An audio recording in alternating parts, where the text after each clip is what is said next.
Hey, Nicole here, and I'd like to ask you a question. Why did you decide to start your online business?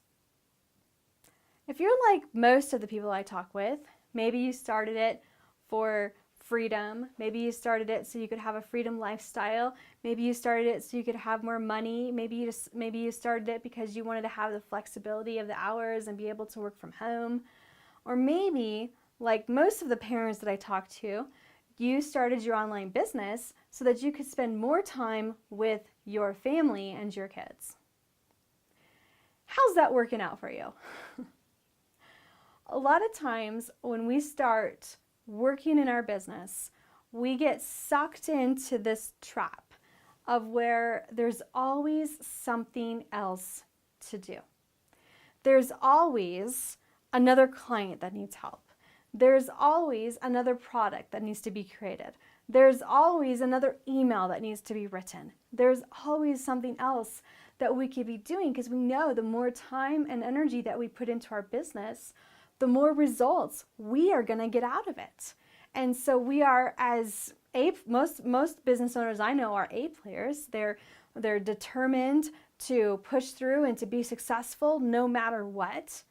But what unfortunately what happens a lot of times is in that path to become successful so that you can spend more time with your kids, so that you can give more to your kids, you forget the why you were doing it in the first place. And a lot of times there are many successful entrepreneurs that have built amazing businesses, but in that process they have lost their most important thing. They've lost their families. They've lost their children. And by lost, I mean they no longer have a close relationship with them.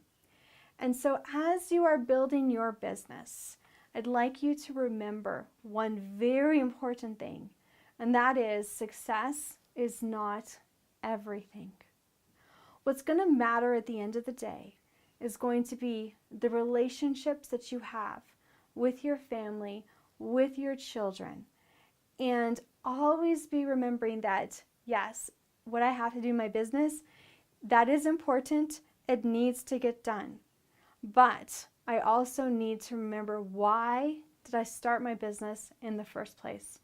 And if your business comes to a point where it's interfering and stopping you from having the relationships in your life that are at the end of the day going to provide true value and true success, then we need to take a step back and figure out, how can I restructure my business so that I can make it successful, not just financially, but for my life.